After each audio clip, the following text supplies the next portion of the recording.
There is a way to become unbreakable, not by escaping pain, but by mastering how you meet it.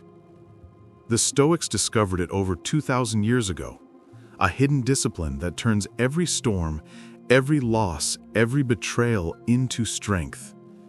Marcus Aurelius lived it through war. Seneca practiced it under the shadow of death.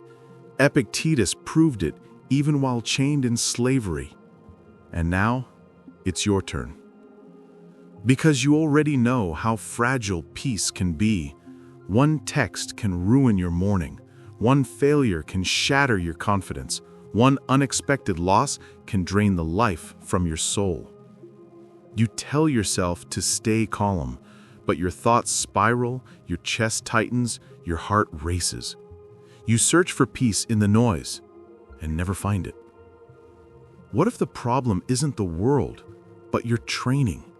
What if you were never taught how to suffer well? Marcus Aurelius once wrote, "The impediment to action advances action. What stands in the way becomes the way." He didn't say those words from a throne of comfort. He said them in the middle of a collapsing empire, while burying his children, while fighting sickness and betrayal. Yet somehow, he didn't collapse. He became something else, still, calm, unshaken. Because the Stoics learned that strength is not the absence of emotion, it's the mastery of response. And this is what you're about to discover. 10 Stoic principles that can make you truly unbreakable. Not untouched by pain, but undefeated by it. Not emotionless, but immovable. These principles are not philosophy in books. They are weapons for the soul. They will not take away your storms, but they will make you so grounded, so centered, that nothing, not chaos, not fear, not loss, can pull you away from yourself again. So stay with me, because in the next few moments, you will see what Marcus saw in the dark, what Seneca whispered before his final breath, what Epictetus taught those who still carried chains. You will learn that peace isn't something you chase, it's something you become. And when you do, nothing can affect you. Imagine this. You wake up to chaos.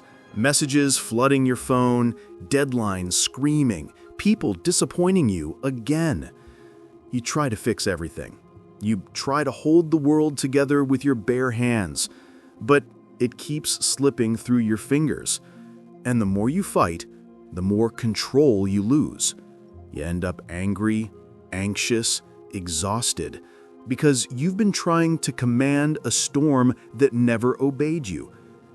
That's where the first Stoic principle begins.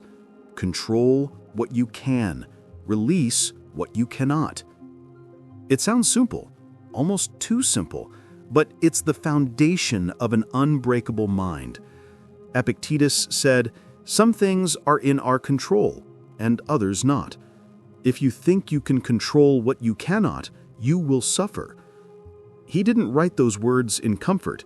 He lived them in chains. His master could beat him, take his freedom, even break his body. And still, Epictetus would say, "You may fetter my leg, but not even Zeus himself can control my will." That was his power, the separation between what happens to him and what happens within him.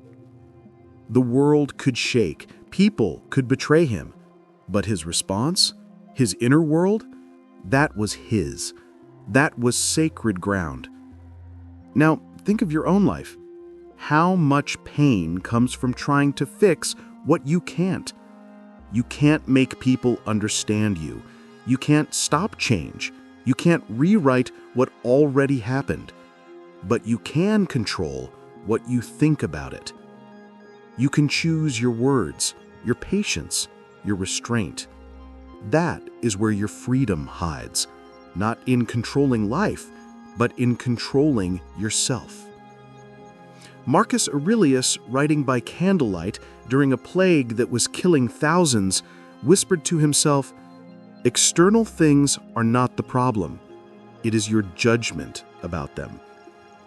He was surrounded by death, deceit, and loss, yet he remained calm, not because he was numb, but because he knew what was his to control. And maybe that's where your strength begins too, not when you make the world behave, but when you stop letting it decide who you are. This principle isn't weakness, it's not surrender, it's strategy. Because when you stop fighting storms you can't control, you save your strength for the battles you can win. Your focus, your discipline, your attitude, your choices. That's the first step toward peace that cannot be stolen. So, tonight, when your mind spirals with everything going wrong, stop and ask, is this within my control? If not, release it. If yes, act. Then breathe. Because peace isn't found when the world calms down. It's found when you do. Picture this. You lose something. Someone, a job, a dream. The world blurs. The ground beneath you feels hollow. You tell yourself, this shouldn't have happened.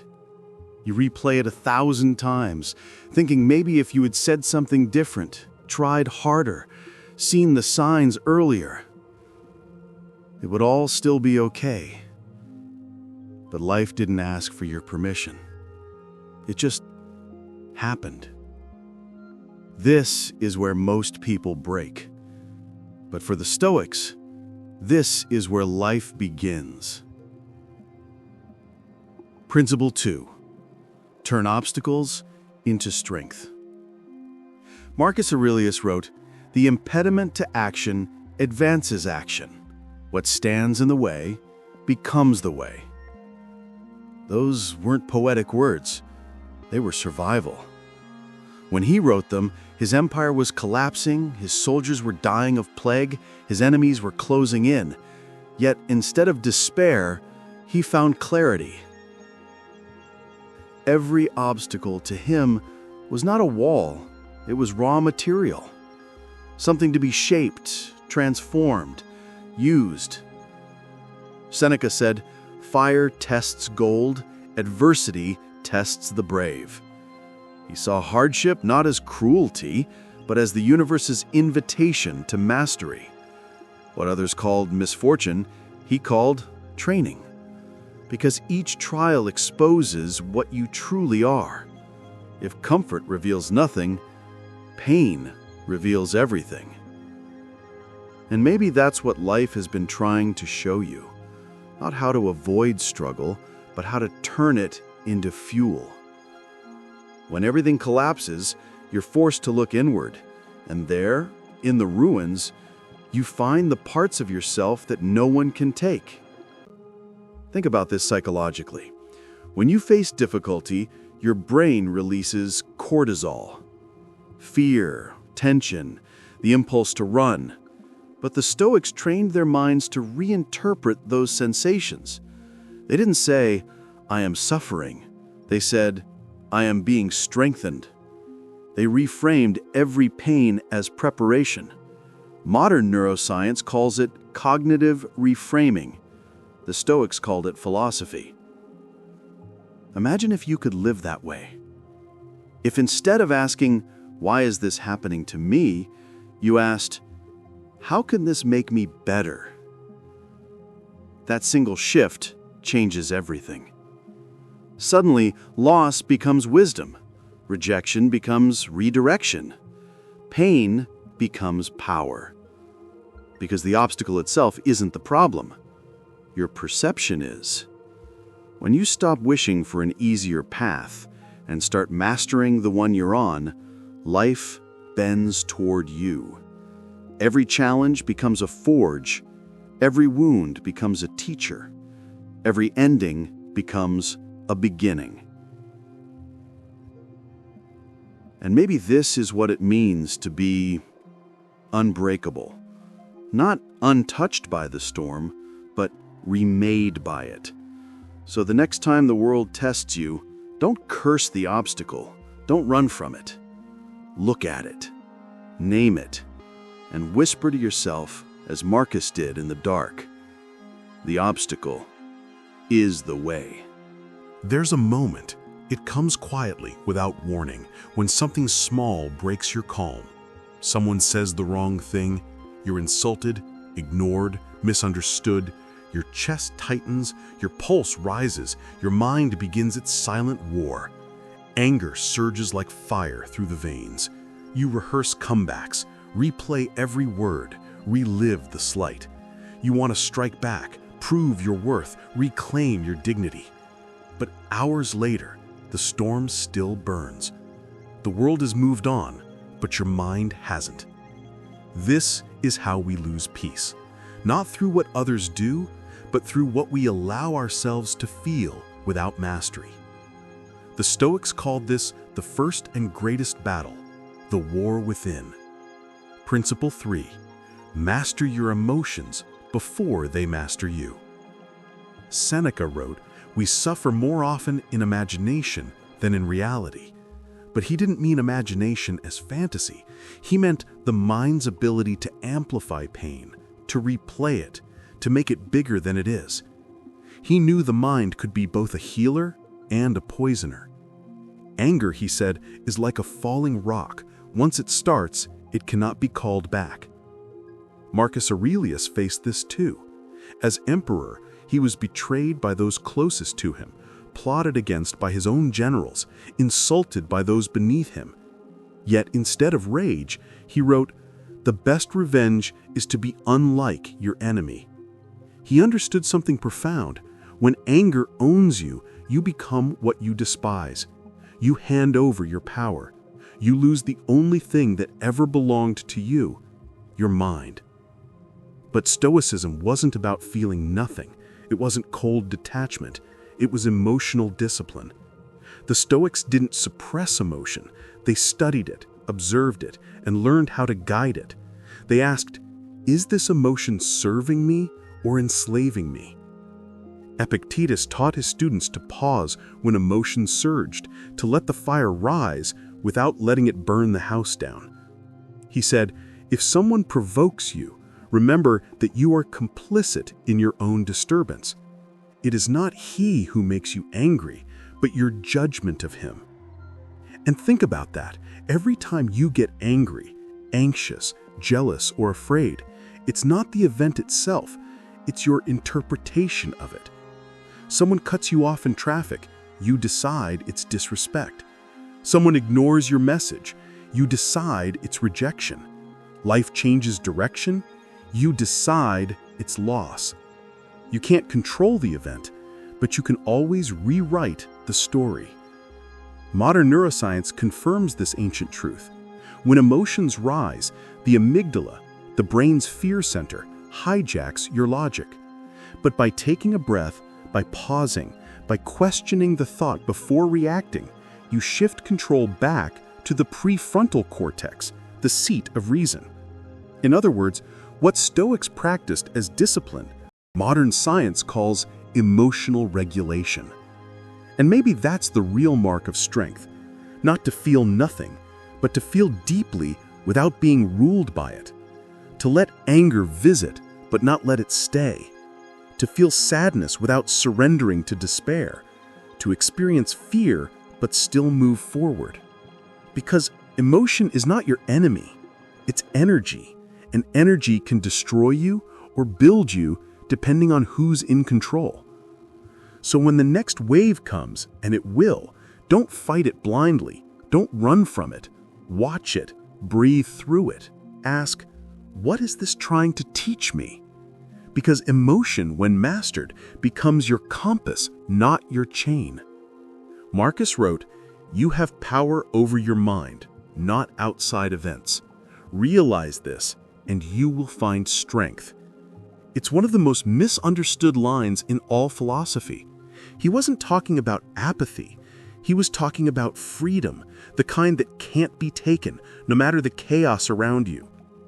And maybe this is what makes a person truly unbreakable. They don't silence their emotions, they transcend them. Each morning you wake as if the world owes you another sunrise. The light slips quietly through the curtains, the heart begins its steady rhythm, and you move as though tomorrow is guaranteed. But the Stoics whispered a truth most of us spend our lives avoiding. It is not. Principle 4. Live with death in mind. To Marcus Aurelius, this was not a sentence of doom, but a summons to clarity. In his meditations, he wrote, "You could leave life right now. Let that determine what you do, say, and think." He did not write it to frighten himself, but to awaken, to sharpen the outline of each moment until it glowed with urgency. Because when you remember that time is finite, you finally begin to live deliberately. Seneca said, "It is not that we have a short time to live, but that we waste much of it." He watched powerful men chase wealth, titles, and applause, and he pitied them, not because they would die, but because they never lived while they could. He called them busy in vain. And maybe that's us, scrolling, rushing, postponing joy until later, always assuming there will be a later. But memento mori is not about fear, it's about focus. It's the art of remembering what truly matters when the noise of life tries to drown it out. When you know the candle will burn out, you begin to treasure its light. You stop wasting days on resentment, on proving, on pleasing. You start speaking the words you've been meaning to say, holding the people you've been meaning to hold, creating the things you've been too afraid to create. The Stoics carried this awareness like a compass. Epictetus told his students to kiss their children goodnight and quietly remind themselves they are mortal. Not out of coldness, but out of love, because the reminder makes you present. It brings warmth to the moment. It frees you from the arrogance of later. Modern psychology echoes the same wisdom. Studies on mortality awareness show that when people face the truth of impermanence, they become kinder, calmer, more grateful. They stop living reactively and start living intentionally. The Stoics knew this long before the science, that awareness of death gives birth to a higher form of life. So pause now and look around. Everything you see, everything you hold will one day pass. And that's not tragedy, it's sacred design. Because impermanence is what makes meaning possible. If nothing ended, nothing would matter. If time never ran out, love would lose its urgency, courage would lose its purpose, beauty would lose its spark. Memento mori is not the end of the story, it's the beginning of presence. When you live with death in mind, you stop merely existing and start being. You measure success not by how much you collect, but by how deeply you experience the few moments you're given. Marcus wrote, "Do not act as if you were going to live 10,000 years. Death hangs over you. While you live, while it is in your power, be good." That is not a threat, it's an invitation to live now. While you can still feel the warmth of morning, still hear the quiet pulse of life beneath your ribs. And maybe that's what it means to be unbreakable, not to live forever, but to live so fully that even the end cannot diminish you. Before dawn in the imperial barracks, a soldier rises. The city still sleeps under the hush of fog, but the sound of sandals on stone echoes through the corridors. Steel glints, breath steams in the cold air, and discipline becomes a kind of prayer. Every morning begins the same, the armor polished, the blade sharpened, the mind steadied before the day's chaos. This was Rome's rhythm, and in that rhythm, the Stoics heard a deeper truth. Freedom is not the absence of restraint, it is the mastery of it. Principle 5. Discipline is freedom. Marcus Aurelius, emperor of armies and storms, wrote to himself, "Hold fast to this thought. Every hour brings you nearer to death. Do nothing as if you had endless time." So he rose early, trained the body, trained the mind, ruled first over himself before daring to rule others. He knew that indulgence breeds weakness, and that a man who cannot command his own impulses will be commanded by the world. Epictetus lived the same creed. Though once a slave, he called himself freer than most emperors because, as he said, no man is free who is not master of himself. Chains could bind his legs, but never his choices. His mornings were rituals of control: the cold water, the silent reflection, the refusal to complain. Each act was small, but together they formed an inner citadel that nothing external could breach. Seneca warned his friends against being tossed to and fro by fortune, because those who drift lack discipline of purpose. He compared life to a voyage. The undisciplined sailor lets every gust decide his course. The wise one trims the sails with steady hands. Let us set our will as firm as the helm that holds against the wind. The Stoics understood that discipline is not punishment. It is alignment, the mind brought into harmony with reason. It is saying no, not to life, but to the illusions that waste it. To eat only what nourishes, to speak only what uplifts, to act only on that which is worthy. This was their quiet rebellion against chaos. Their discipline was art, the sculpting of character until only strength remained. Modern minds drown in abundance, infinite choices, endless noise, and mistake excess for liberty. But the ancients would call that slavery, addiction to comfort, obedience to impulse. Freedom, they would say, is waking when you said you would, finishing what you began, restraining the tongue before anger speaks. Each small victory builds the fortress within. Even the neuroscientists of today echo it. Habits carve neural paths. Repetition shapes identity. The Stoics discovered this long before any lab, that willpower grows by use, that self-command becomes instinct when practiced daily. Their journals were training grounds, every line a repetition of control. So imagine your life as a campaign, each morning a new march, each decision a sword stroke. You may not wear armor, but your rituals are your defense. The cold shower, the journal, the moment of silence before the world begins. Discipline turns these ordinary acts into the architecture of freedom. Because freedom is not doing whatever you wish, that is chaos. Freedom is being able to wish only for what is right. When desire obeys reason, when action obeys purpose, you are untouchable. You move through life as the soldier through battle, calm, prepared, unbroken. And perhaps this is the paradox the Stoics mastered, that the control of the self is the only true sovereignty. All other power is borrowed, fragile, fleeting. But the man who rules his impulses rules an empire that cannot fall.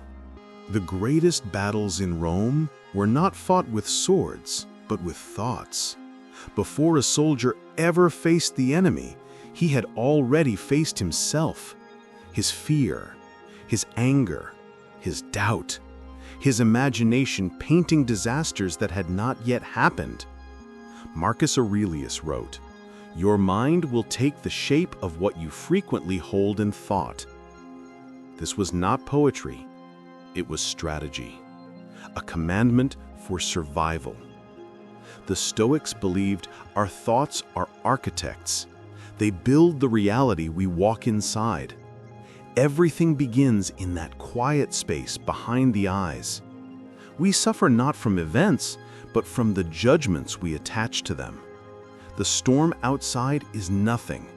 The storm inside decides whether we break. Principle 6. Guard the mind as you would guard a fortress. Picture the emperor alone at night, candles flickering against marble walls, writing fiercely to himself in his journal. Do not let your mind be stolen by fears of things that may never come. This was a ruler of millions, and yet he feared his own thoughts more than any invading army. Epictetus compared the mind to a citadel, suspended above every worldly threat. Enemies may claw at the walls, fortune may hurl its fire, but only your own belief can open the gates.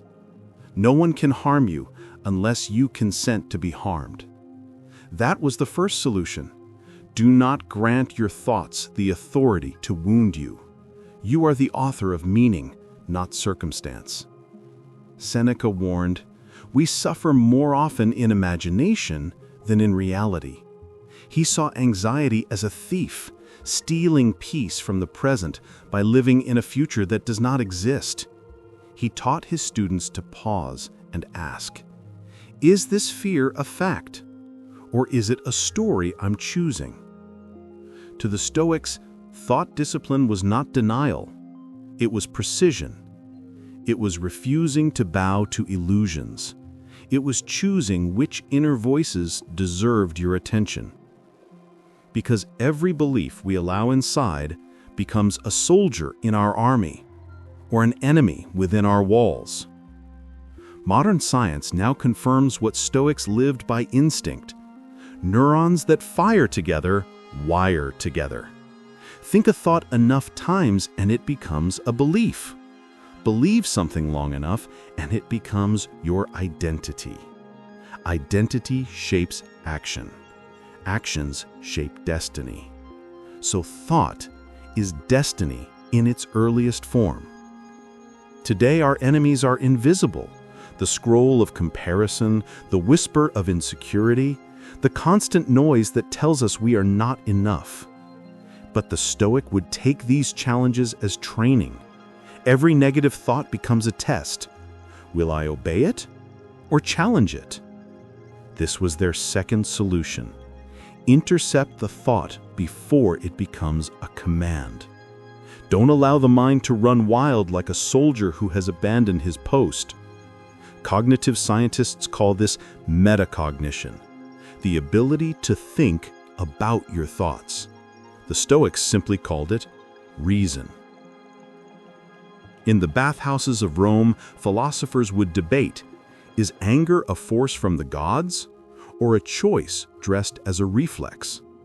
Stoicism answered, every emotion is a child of a thought. Tend to the thought, and the emotion will obey. So here is what they practiced. Replace assumption with inquiry. Replace fear with strategy. Replace self-pity with strength.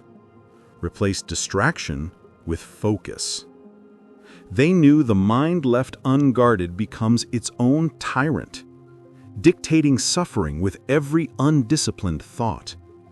But the mind under command becomes a weapon forged from clarity. You are the gatekeeper. No thought enters without your permission. No fear survives your inspection. No doubt moves without challenge. Your inner world becomes a throne room, and you are its rightful ruler. When the mind is mastered, the world becomes small, unable to reach what it cannot touch. This truth made the Stoics unbreakable. If you rule your mind, nothing rules you. The greatest wars of Rome were not fought with legions, but with thoughts. Before a soldier ever faced the enemy, he first faced himself, his fear, his doubt, his imagination painting horrors not yet born. Marcus Aurelius knew this truth intimately when he wrote, "Your mind will take the shape of what you frequently hold in thought." These were not poetic musings, but orders to his own soul, whispered in the silence of candlelight as the empire slept. The Stoics believed the mind is a fortress, every thought a soldier, every belief a wall or a weakness. Epictetus, once a slave, called himself freer than any emperor because, as he said, no man is free who is not master of himself. Chains could restrain his limbs, but never his reason. He guarded his thoughts with a vigilance more precise than a centurion at his post. For the Stoics, what breaks a man is never what happens, but how he interprets it. The storm outside is harmless, the storm within destroys. Seneca warned, "We suffer more often in imagination than in reality," and he was right. Our fears are fiction rehearsed too well. They believed in intercepting these falsehoods before they took command, before emotion dressed itself as truth. Because every thought we let pass unchallenged becomes a seed of belief. Every belief a root of identity. Every identity a destiny. Even now, modern science affirms their wisdom. Neurons that fire together, wired together. Think a thought enough times and the brain obeys it. The Stoics knew this centuries before laboratories existed. They trained the mind as soldiers train their bodies through repetition, clarity, and self-command. They taught that the undisciplined mind becomes a tyrant, inventing pain where none exists, enslaving its host to impulses and illusions. But the disciplined mind, the guarded mind, is unshakable. It chooses what to believe, what to ignore, and what to transform. It says to fear, "You are only a thought, and I am its master." The Stoic does not reject emotion, he refines it, stripping away distortion until only truth remains. He does not chase peace, he constructs it. To guard the mind is to guard the soul itself, for thought is the architect of all things. And when you have learned to command your own thinking, to hold every idea to the light before you let it enter, you become untouchable. The world may strike, fortune may shift, people may wound, but none can breach the walls you have built within. This is the secret of the unbreakable, the realization that no event, no person, no chaos has power over a mind that refuses to surrender its meaning. To rule the mind is to rule the world. There is a moment, just before dawn, when the empire is still asleep and the streets of Rome are empty. The marble glows faintly under the first light, and the air feels sacred, as if time itself pauses to listen. In that silence, a man sits alone, writing in a small, worn journal. He is the most powerful man in the world, and yet he writes not of conquest, not of victory, but of restraint. You have power over your mind, Marcus Aurelius reminds himself, not outside events. Realize this, and you will find strength. It is the simplest truth, and yet the hardest to live. For the mind hungers to control the uncontrollable, to rearrange the past, to dictate the future, to demand that others behave as we wish. But this hunger is the root of all torment. The Stoics saw this clearly. Suffering begins the moment we resist what we cannot command. The wind does not obey the sailor, yet he adjusts his sails. The rain does not ask the farmer's permission, yet the harvest continues. The Stoic understood peace belongs not to those who control the world, but to those who control their response to it. Epictetus taught this principle as the foundation of freedom itself. Once a slave, he learned the boundaries of control more painfully than most. He said, "Some things are up to us, and some are not." Within that sentence lies the entire map of liberation.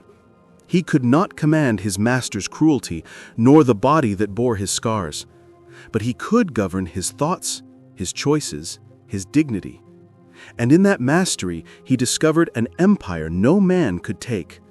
The more he accepted his lack of control over the world, the more unbreakable he became within it. He found what Marcus would later call the inner citadel, the place within the soul that remains untouched by fate.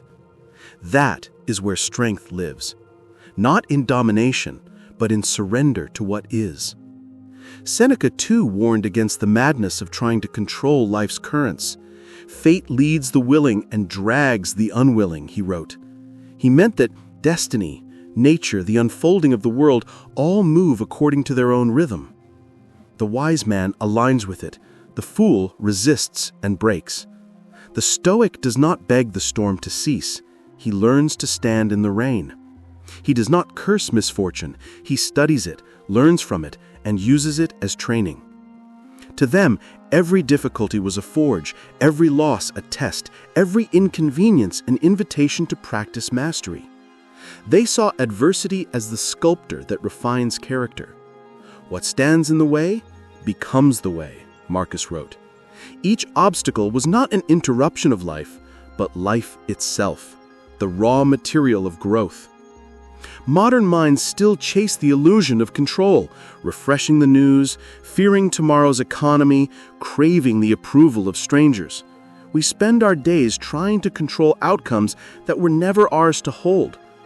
But what the Stoics knew, and what modern psychology now proves, is that the brain wastes its strength when it fights reality. The cortisol rises, the thoughts spiral, the peace decay. Anxiety is not born from events, but from the belief that they should be otherwise. The Stoic cuts through that illusion with a single blade of logic. Can I control this? If yes, act with all your power. If no, release it completely. This is not apathy, it is precision. It is focusing the fire of will on what can be moved and freeing the soul from what cannot. The Stoic lives efficiently, not wasting emotion on impossibility. Think of the general in battle. The arrows rain from the sky. He cannot stop them, but he can order his men to raise their shields, adjust formation, move forward step by step. He controls his command, not the storm. That is Stoicism in motion. To focus only on what you can control is to reclaim all the energy you've been giving away to the world. Imagine how much of your strength is lost worrying about the weather, the economy, the opinions of others. Every ounce of attention spent there is power surrendered. The Stoic gathers it back, piece by piece, until he stands sovereign again, calm amid chaos, steady amid uncertainty. His peace is not borrowed from circumstance, it is built from discipline.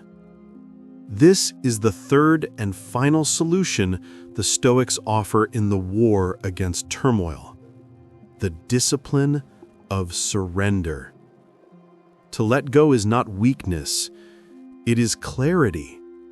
It is understanding that the river of life flows beyond our grasp, and our duty is not to stop its current, but to steer our vessel wisely within it.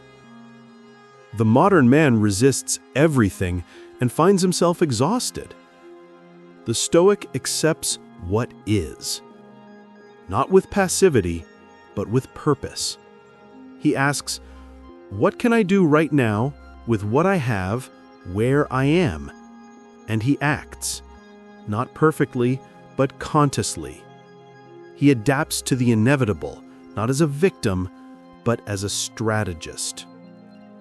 In that lies the secret of serenity.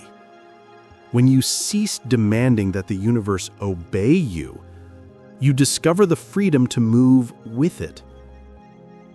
Control your perceptions, your decisions, your actions, and you have controlled everything that matters.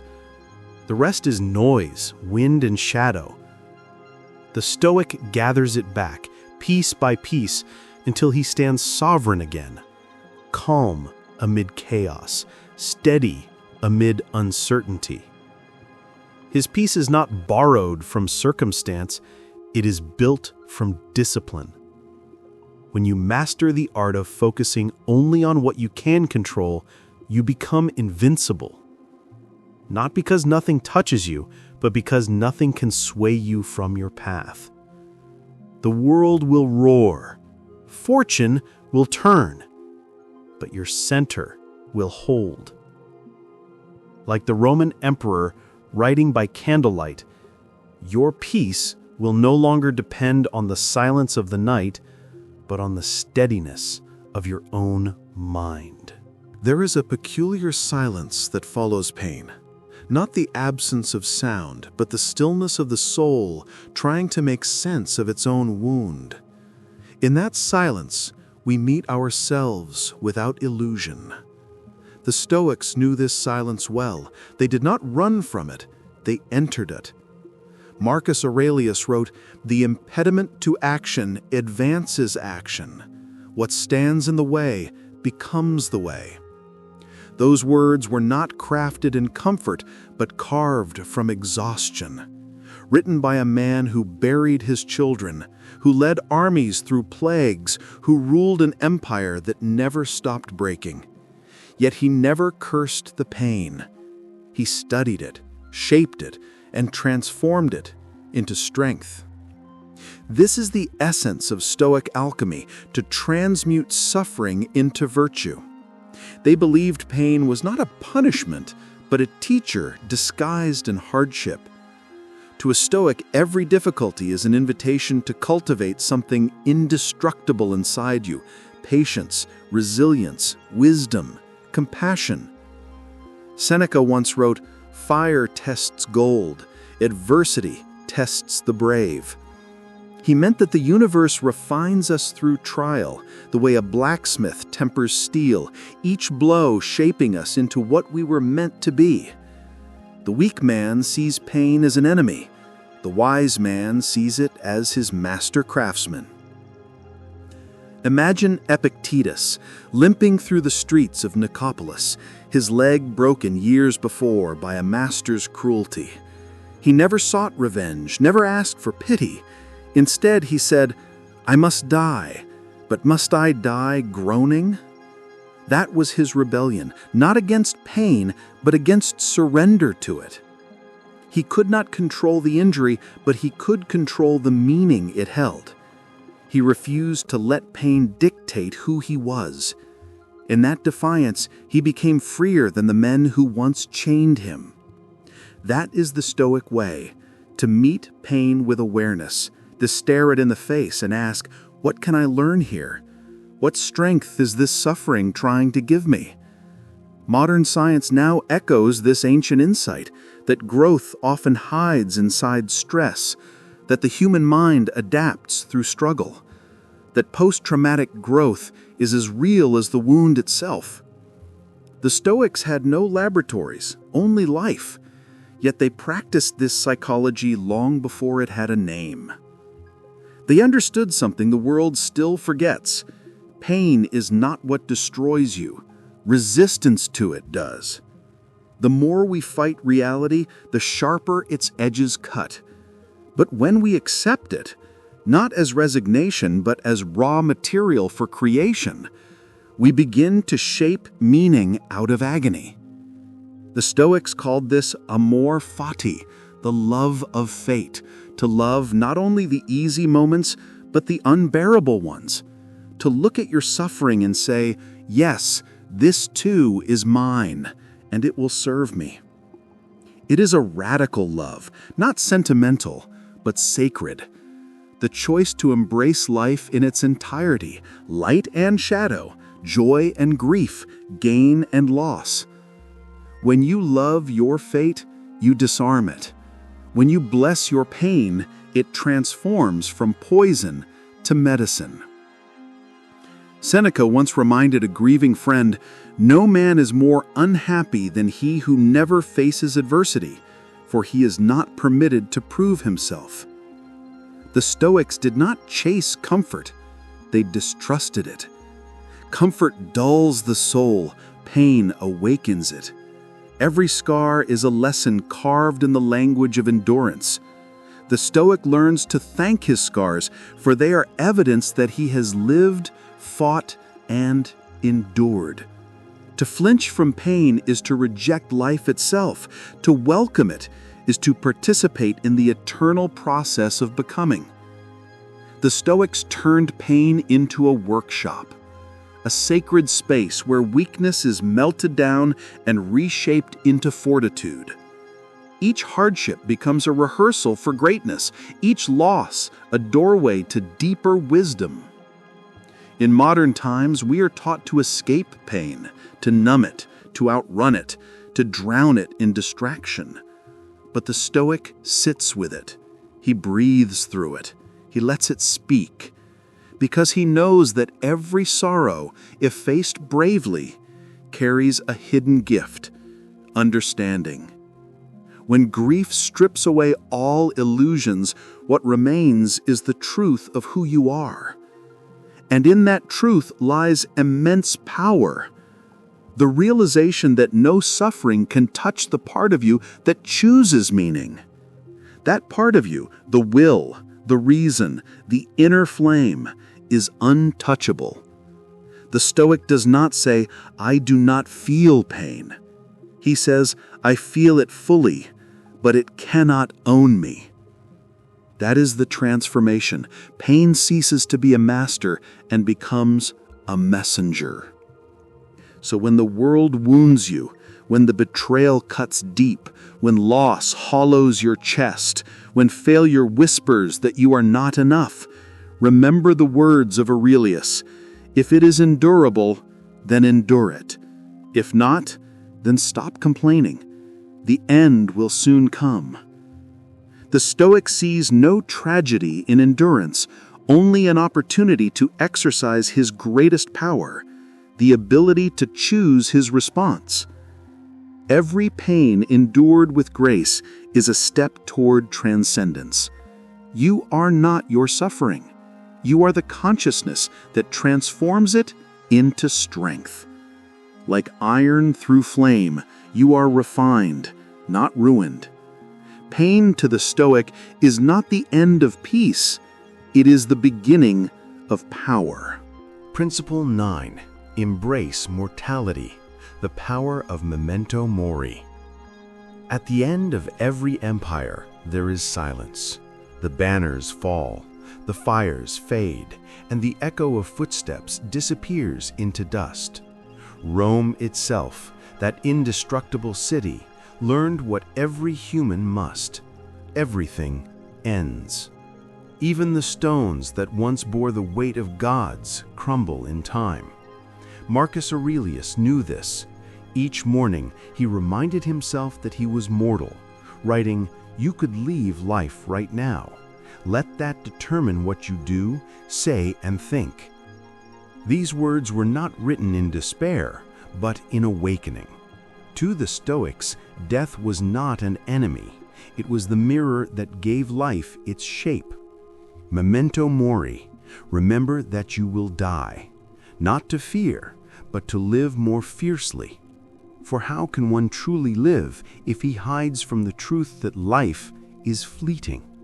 The Stoic faces mortality not with terror, but with calm understanding. Everything borrowed must one day be returned. We are not promised a single dawn, yet we waste countless ones as if we are eternal. The Stoics refused to sleepwalk through existence. They practiced death daily, not morbidly, but gratefully, by asking themselves, if this were my last breath, would I use it in complaint or in purpose?